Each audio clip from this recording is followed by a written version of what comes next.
Corporate நிறுவனங்களுக்கு பல ஆயிரம் கோடி தள்ளுபடி செய்துள்ள பிரதமர், விவசாயிகளுக்கு தேசியமயமாக்கப்பட்ட வங்கிகளில் 12 ஆண்டுகளாக விவசாயிகள் கடன் தள்ளுபடி செய்யவில்லை.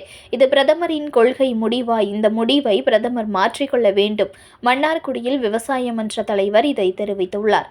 தென்னிந்திய இயற்கை வேளாண் கூட்டமைப்பு சார்பில் இயற்கை விவசாயத்தை வலியுறுத்தியும் அதற்கான தொழில்நுட்பங்கள் மற்றும் கொள்கைகளை வகுக்க வலியுறுத்தியும் விவசாயிகள் மாநாடு கோவை கொடிசியா வளாகத்தில் நடைபெறுகிறது.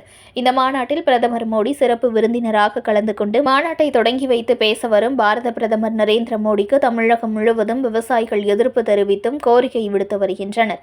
அந்த வகையில் திருவாரூர் மாவட்டம் மன்னார்குடியில் விவசாயிகள் மன்ற தலைவர் கண்ணன் செய்தியாளர்களுக்கு பேட்டியளித்தார். அப்போது நாடு முழுவதும் 23 லட்சம் ஹெக்டரில் பதிவு பெற்ற இயற்கை விவசாயிகள் சான்று பெறாத 5 லட்சம் இயற்கை விவசாயிகள் இயற்கை விவசாயம் செய்து வருகிறோம்.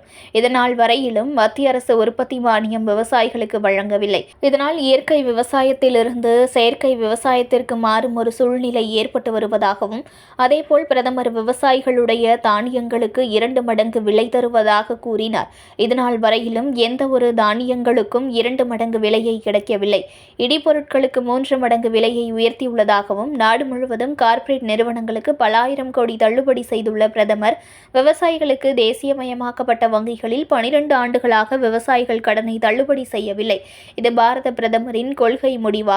இந்த முடிவை பிரதமர் மாற்றிக்கொள்ள வேண்டும். பிரதம மந்திரி பயிர் காப்பீட்டு திட்டத்தினை கார்ப்பரேட் நிறுவனத்திடம் ஒப்படைத்து உள்ளீர்கள். விவசாயிகளுக்கு உரிய முறையில் பயிர் காப்பீட்டு தொகையை வழங்க இதுவரையிலும் தனியார் கார்ப்பரேட் நிறுவனங்கள் முன்வரவில்லை. இதனால் இயற்கை பேரிடர் காலத்தில் மிகுந்த பொருளாதார இழப்புக்கு உள்ளாகி வருகிறோம்.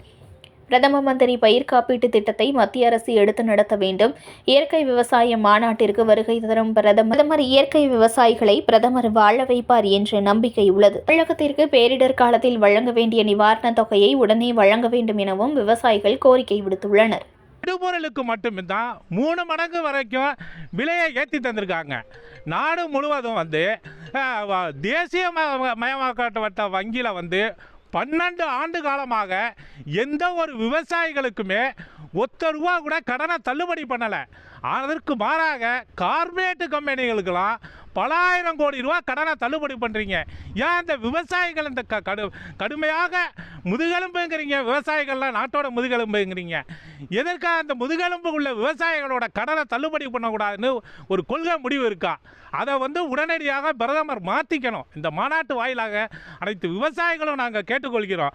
அதே மாதிரிக்க பிரதமர் பயிர் காப்பீடு திட்டத்தை நீங்கள் கார்ப்பரேட் நிறுவனத்துக்கிட்ட ஒப்படைச்சிட்டீங்க. அந்த கார்ப்பரேட் நிறுவனம் என்ன பண்ணுதுன்னா, விவசாயிகளோட வயலில் அறுவடை பரிசோதனை பண்ணுறப்ப குறைவான ஈல்டு தான் கிடைக்குது. அந்த குறைவான ஈல்டை எடுத்துக்கொண்டு போய் அவங்க கம்ப்யூட்டர்லையும் பேப்பர் ஒர்க்லையும் திருத்தி அதிக ஈல்டாக்கி விவசாயிகளுக்கு சொற்ப காசு கூட கிடைக்காத அளவுக்கு குறைந்த பணத்தை தான் விவசாயிகளுக்கு விடுவிக்கிறாங்க. இதனால் பெருத்த நஷ்டம் ஏற்படுறோம். பிரதமர் உடனடியாக தலையிட்டு இதை மத்திய அரசே ஏற்று நடத்தினா என்ன? இதை நடத்தணும்னு நாங்கள் இந்த மாநாட்டு வாயிலாக அனைத்து விவசாயிகளும் கேட்டுக்கொள்கிறோம். அது மட்டும் இல்லாமல் விளைபொருளுக்கு 2 மடங்கு லாபம் தர்றேன். நீங்கள் எந்த ஒரு விளைபொருளுக்குமே 2 மடங்கு லாபமே இது வரைக்கும் நீங்கள் கொடுக்கல.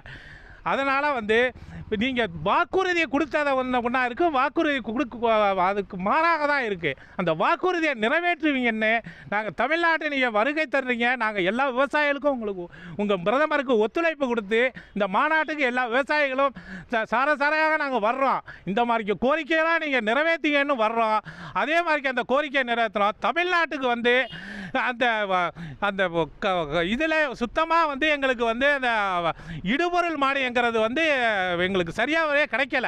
தமிழ்நாடு இந்த பாதிக்கப்பட்ட பயிர்களுக்கெல்லாம் நிவாரணம் எங்களுக்கு இன்னும் கிடைக்கவே இல்லை. அதே மாதிரிக்க எந்த நிவாரணமும் போன வருஷம் சம்பா தாளடியாக இருக்கட்டும், இந்த சம்பா தாளடியெல்லாம் எங்களுக்கு கணக்கு எடுத்துகிட்டு போனாங்க. இதனால் வரைக்கும் எங்களுக்கு கிடைக்கல. கேட்டால் மத்திய அரசுக்கிட்டேருந்து எங்களுக்கு சுத்தமாக எங்களுக்கு எந்தவித ஒரு நிவாரண தொகையும் வரலங்கிறாங்க. ஏன் இப்படி பண்ணுறீங்க? அது இந்த திட்டத்தை சுத்தமாக கைவிட்டுருங்க. ஒன்று விவசாயத்தை விட்டு நாங்கள்லாம் வெளியேறினோம்னா இப்போ இந்த இலங்கையெல்லாம் எவ்வளோ பெரிய ஒரு பொருளாதார நெருக்கடியில் உணவு பஞ்சம் ஏற்பட்டுச்சு. அது மாதிரிக்கே இந்தியாவில் உணவு பஞ்சம் ஏற்படாத வழக்கு செய்யணும்னா இந்த பிரதமர் அவர்கள் தயவு செய்து சொல்கிறேன், பிரதமர் அவர்கள் நல்ல திட்டத்தை நேரடியாக வந்து இங்கே விவசாயிகளுக்கு கிடைக்கிறாப்புல நீங்கள் செஞ்சீங்கன்னா தான் எங்களுடைய வாழ்வாதாரமும் உயரும். அதே மாதிரிக்கே நாட்டோட முதுகெலும்புன்னு சொல்கிறீங்க விவசாயிகளை, அந்த முதுகெலும்பை வந்து கூனி குறுகி உடைக்காம பார்த்துங்க, அதுதான் எங்களுக்கு தேவை. அதே மாதிரிக்கா வந்து இந்த திட்டங்களை வந்து உடனடியாக வந்து எல்லாருக்கும் கிடைக்கிறாப்புல. செய்திகளை உடனுக்குடன் தெரிந்து கொள்ள லைக் பண்ணுங்க, ஷேர் பண்ணுங்க, சப்ஸ்கிரைப் பண்ணுங்க, மறக்காம கமெண்ட் பண்ணுங்க.